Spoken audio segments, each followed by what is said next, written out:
Welcome to the Daily Current Affairs by CivicCentre IAS, where we shall discuss the top 10 important topics for the UPSC CSE Prelims for the day from the Hindu, the Indian Express and the PIB. So the first article here says that Madhya Pradesh Chief Minister Mohan Yadav last week released 10 Gharials, which is a critically endangered species, into the Chambal River at the National Chambal Gharial Sanctuary.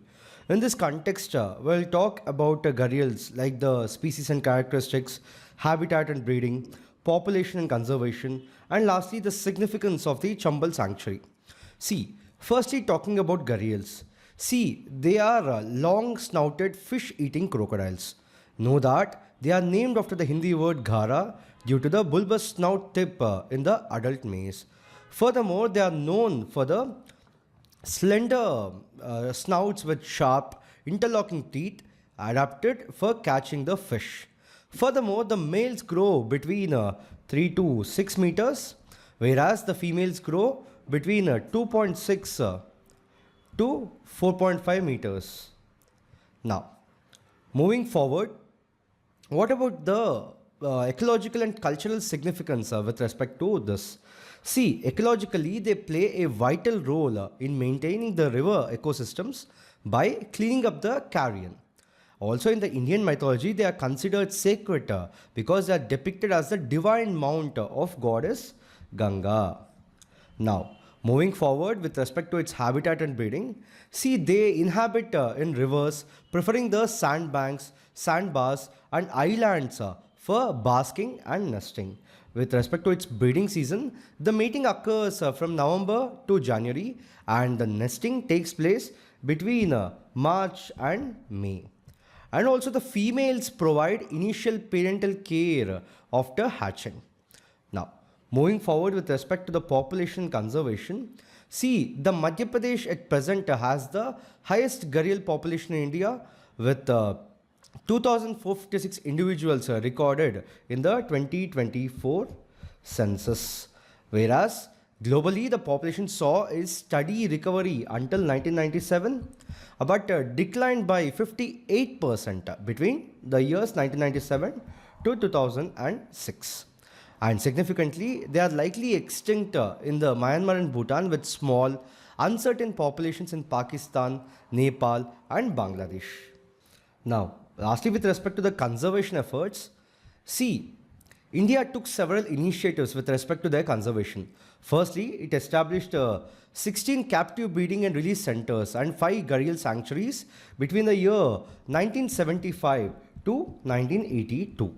And also, there are major sanctuaries with respect to this Gharial conservation, like the National Chambal Sanctuary, Katandaghat Sanctuary, Chitwan National Park, Son River Sanctuary, and Satkoshia Gorge Sanctuary.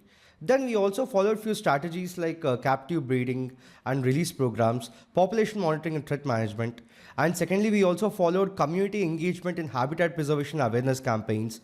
And lastly, emphasis was on the river protection, sandbank restoration, and environmental management. Now, why is the Chambal Sanctuary significant with respect to its conservation? See, this sanctuary spans 435 kilometers across 3 Indian states. 3 Indian states protecting one of the cleanest rivers.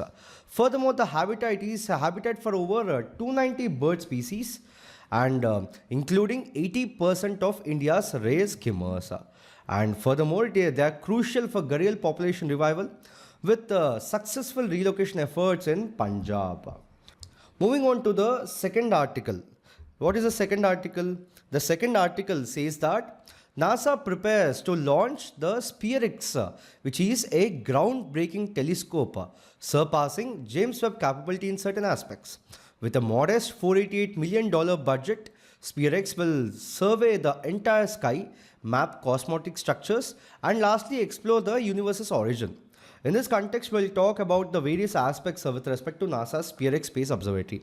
Now, first of all, what is the full form of this SPHEREx? See, the SPHERex stands for Spectrophotometer for the History of the Universe, Epoch of the Reionization, and ISIS Explorer. Now, if you have to look at the objective with respect to it, see, the main primary objective is to provide comprehensive, big picture view of the cosmos, mapping the entire celestial sky in 1 or 2 infrared colors. Know that it is scheduled to launch from the Vandenberg Space Force Base in California. Now, if you look at some of the key scientific objectives with respect to it, firstly, understanding of cosmic inflation. In this, what is this? See, inflation is the rapid expansion of the universe immediately after the Big Bang, increasing in size by a trillion fold within the first billionth of a trillionth of a second. Now, what is the purpose of this understanding the cosmic inflation? See, by mapping the distribution of over 450 million galaxies, SPHEREx will enhance our understanding of the physics behind this event, influencing the large-scale structure of the universe. Now, the second scientific objective is measuring the collective galactic glow, where the goal is to measure the total infrared glow from all the galaxies, including those too small, faint, or distant to be observed individually. And why is this significant? See, this approach, whichever is there, will provide a more comprehensive understanding of the major sources of light in the universe, complementing the data from other telescopes. Now, what is the third one? Third objective is life's building blocks in the Milky Way, where the focus is identifying the essential molecules such as water and carbon dioxide frozen in the interstellar clouds where the stars and planets form. The objective is to map the abundance and location of these icy compounds, revealing their availability as raw materials for the planet formation. Now, what is the significance of this mission or the contribution to the economy? See, firstly, the mission's all-sky infrared map will provide a unified data set enabling astronomers to investigate cosmic inflation, measure the total galactic light output, and lastly, locating the essential molecules for life in the Milky Way. Furthermore, it has collaborative potential also, where the mission will complement and enhance the findings of other space telescopes, offering a foundational data set for the future cosmic investigations. So this is all you need to know about the SPHEREx mission of the NASA. Now, moving on to the third article. What does the third article say? The third article says that the Central Bureau of Investigation, in short, we call it the CBI. So the CBI has seized cryptocurrencies worth 23.94 crore rupees following searches at more than 60 locations across the states, across 5 states in connection with the 6,600 crore gain Bitcoin scam case. In this context, we'll talk about the CBI. See, primarily this CBI functions as the premier investigating police agency in India under the Department of Personnel and Training, under the Ministry of Personnel, Pension and Public Grievances of the Government of India. Now, what is the role of it with respect to CBI? See, CBI firstly investigates the complex criminal cases, corruption and economic crimes. Secondly, it ensures public integrity and supports the national economy's health. Thirdly, it acts as the nodal agency for the Interpol in India, coordinating international criminal investigations. Now, if we have to trace back the origins with respect to the CBI, see, the CBI traces back to the Special Police Establishment, which was set up in the year 1941 during the World War II. So this was mainly formed to investigate the bribery and corruption charges related to war and supply department. Now, there is some legal framework and jurisdiction with respect to CBI. What is it? See, firstly, with respect to the authority of the CBI, the authority or the legal basis for the CBI powers is the Delhi Special Police Establishment Act of 1946. So under this, we have certain sections where section 2 deals with the jurisdiction limited to union territories and which can be extended to states, but it should be done with respect to state government's consent under section 6. Secondly, we have section 5 clause 1 where the central government can expand the jurisdiction of CBI to other areas including the railway zones. And lastly, we have something called as the section 3 where the CBI officers like the sub-inspector and the above possess the powers of an officer in charge of a police station for investigation purposes. Then talking about its jurisdiction consent, so the jurisdiction can be extended to states only with the state government's consent. This is a very important point you have to note. Then it is also investigating the cases related to central government employees, public sector undertakings, nationalized banks, and transnational organized crime. Now, what are the key responsibilities and functions with respect to CBI? See, it primarily functions to investigate the corruption, economic crimes, and serious criminal cases. And secondly, it supports the state police organizations and law enforcement agencies. And lastly, it coordinates international law enforcement agencies, including the Interpol or the international police. Now, there are some special focus areas with respect to CBI, like the corruption and economic crimes, cyber and high technology crimes, and lastly, national and transnational organized crimes. Now, why is it significant? Why do we need like an organization like CBI? What is the significance of it in the law enforcement? See, firstly, if we have to talk about the national level, at national level, it plays a very critical role in maintaining the public integrity and also combating the economic and violent crimes. Whereas it also ensures the transparency and accountability in public life and governance. Now, internationally, what is the role? Internationally, as we talked just now, it coordinates international criminal police investigations as India's nodal agency for the Interpol. And secondly, it enhances cooperation with law enforcement agencies worldwide. So this is all you need to know with respect to CBI for the prelims exam. Now, if we have to move on to the fourth article, what does the fourth article say? The fourth article says that the European Union has acknowledged India's specific concerns about implementing carbon border adjustment mechanism. This only we in short call it as the CBAM. So, European Union has understood the specific concerns of India with respect to it, which is the bloc's tool to levy taxes on the imports of certain carbon intensive goods from early next year, and it is ready to address them. EU is ready to address the India's concerns. In this context, we'll talk about various aspects related to the CBAM or the carbon border adjustment mechanism, where we'll talk about the purpose, the scope, and how is this CBAM impacting India. See, first of all, in simple terms, CBAM is a policy tool which is introduced by the European Union. This is introduced by the European Union to address the carbon leakage and promote global emissions reduction. So with respect to this CBAM, what it does EU, the European Union, whichever is there, it imposes a carbon price. It imposes a carbon price on imports of certain goods from countries with less stringent climate policies, and this will ensure that the imported products are subject to same carbon costs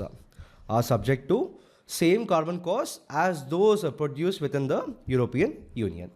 And furthermore, the significance of this mechanism is that it aims to prevent the companies from relocating production to countries with laxer emission constraints and to encourage cleaner industrial practices globally. Now, what is the scope of this CBAM and what does it apply to? See, it applies to certain categories like the cement, iron and steel, aluminium, fertilizers, electricity, and hydrogen. And you have to know that this scope may further expand to include additional products as the mechanism evolves. Now, what is the impact of this CBAM on India? See, with respect to CBAM, we can say two things.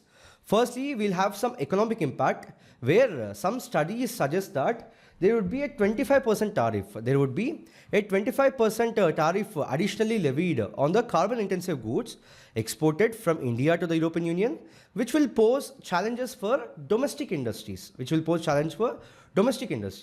And secondly, with respect to the policy or at the policy level, the Indian government has already expressed apprehension about the CBAM, viewing this CBAM as an unilateral measure that may function as the trade barrier to the trade between these nations. So, India plans to address this issue through bilateral discussions with the EU and within the World Trade Organization framework. So, this is with respect to the carbon border adjustment mechanism. Now, moving on to the next article. The next article is related to the Public Accounts Committee. Now, why was this in news? See, this welcoming the tabling of the Comptroller and Auditor General's report on the Aam Aadmi Party government's excise policy in the Delhi Assembly, the Congress Party on Wednesday, which is Feb 26th, said that the Public Accounts Committee should be constituted immediately to examine the audit report. So in this context, we'll talk about various aspects related to Public Accounts Committee, like the purpose, composition, and the functions. So firstly, what is this committee? See, this Public Accounts Committee is a vital legislative body within the Parliament's framework at both union as well as the state levels. At both union as well as the state levels. You have to know that its primary role is to ensure financial accountability by examining the expenditures done by government and ensuring these funds are utilized as authorized by the legislature. Right. Now, what about its composition and structure? See, as I have already said, we have two levels where we have at the union level and we also have at the state level. Right. So, the PAC comprises not more than 22 members at the union level, where 15 are elected from the Lok Sabha and 7 are elected from the Rajya Sabha. We can even call it as the Council of States. Know that these members are elected annually, which means they are elected every year based on the proportional representation. Proportional representation, which is the same method we use for the president election. So they are elected annually based on the proportional representation through a single transferable vote. Through a single transferable vote. And the important point you have to know is that the chairperson is appointed by the Speaker of the Lok Sabha, and since the year 1967, it has been traditionally from the opposition. Now, coming to the state level, in the state legislative assemblies, the constitution or the composition varies. Where, for instance, if you take the example of the Telangana Assembly, the Public Accounts Committee consists of 13 members. 13 members, 9 from the Assembly and 4 from the Legislative Council. And at the state level, the chairperson is appointed by the Speaker of the Legislative Assembly. Even at the state level, he is appointed by the Speaker of the Legislative Assembly. Now, what are the key functions with respect to it? See, the core function of the PAC, as I already said, is to examine the appropriation of accounts and audit reports presented by the CAG. So the key responsibilities would include, firstly, ensuring that legal and effective expenditure, where the verifying that the funds disbursed were legally available. Secondly, they will ensure that the expenditures align with the grants, provided. And lastly, they will examine the financial irregularities, where they will investigate the cases of losses, nugatory expenditures, and financial mismanagement. And lastly, scrutinizing the tax administration to identify underassessments, tax evasion, and revenue leakages. So this is all with respect to the Public Accounts Committee, and you have to remember that you have the committee at both central as well as the state levels. Now, moving on to the next article. What is the next article about? So the next article mentions about the Act East policy. Why? This was in news because the Vice President of India said that decades ago, the Government of India introduced the Look East policy, where the Prime Minister Narendra Modi transformed this into Act East, because merely looking will not suffice. A action is necessary, and when action is taken, we see remarkable changes. So, in this context, we'll talk about the various aspects related to Act East policy. See, firstly, it was launched in the year 2014, as I said, succeeding the Look East policy of India, earlier policy of India. Know that the main objective of this Look East policy is to enhance economic, strategic, cultural ties with Southeast Asian and East Asian countries. Furthermore, if you have to look at why it is strategically important, it enhances the India's role in the Indo-Pacific region, and also it counters the China's growing influence in the Southeast Asia. So the key partners with respect to it are ASEAN, Japan, South Korea, Australia, and Pacific Island nations. Now, some of the major initiatives taken with respect to this are India-Myanmar-Thailand Trilateral Highway, and then Kaladan Multimodal Transport Project, and lastly, participation in the Quad, which is nothing but the Quadrilateral Security Dialogue. Now, moving on to talk about the Nokyum Oyolo, where it is celebrated by the Nishi tribe. It is celebrated by the Nishi tribe of the Arunachal Pradesh of India. Know that this word derived from the two words, which is Nyok. One is Nok, which is land or earth, and second is Kum, which is collectiveness or togetherness. Know that the purpose is to invoke the Nyokum goddess for the prosperity, productivity and happiness for all the beings on the earth. But significantly, they worship without idols or permanent structures. So this is with respect to the article we saw just now. Now, moving on to the next article. The next article says that Defense Research Development Organization or the DRDO and Indian Navy carried out successful flight trials of the first of its kind naval anti-ship missile, which is NASM-SR, from the integrated test range of Chandipur on February 25th of 2025. In this context, we'll talk about the various aspects related to the test or the missile. See, firstly, what is this missile, naval anti-ship missile? See, it is an indigenous air-launched anti-ship missile developed by DRDO for the Indian Navy. Know that it is designed to be launched from the naval helicopters. Looking about its key features, the range is over 50 kilometers with subsonic speed. Then the guidance system uses the infrared imaging seeker and two-way data link. And the ski skimming flight close to the sea surface. And lastly, manual feature where the in-flight retargeting by the transmitting live images back to the pilot is done. Now, talking about the launch platforms, see, it is compatible with the Westland Sea King MH-60R and the HAL Dhruv helicopters. Now, this missile is significant to us because it replaces the aging Sea Eagle missiles to enhance India's maritime strike capability. Now, moving on to the last article, which talks about the Animal Welfare Board of India. See, the Animal Welfare Board of India has announced its Prani Mitra and Jeev Daya Award ceremony scheduled to be held at Vidya Bhavan in New Delhi on 27th February of 2025. In this context, we'll talk about the various aspects related to Animal Welfare Board of India. See, what is this? See, this Animal Welfare Board of India was established or set up in the year 1962 under Section 4 of the Prevention of the Cruelty to Animals Act of 1960. Know that it is a statutory body and the main purpose of it is that it promotes animal welfare and ensures the prevention of cruelty to animals. Know that the headquarters is in Balaburgha of Haryana. Now, looking at its composition, you can say that it is chaired by a nominee of the central government, including representatives from animal welfare organizations, veterinary experts, and government officials.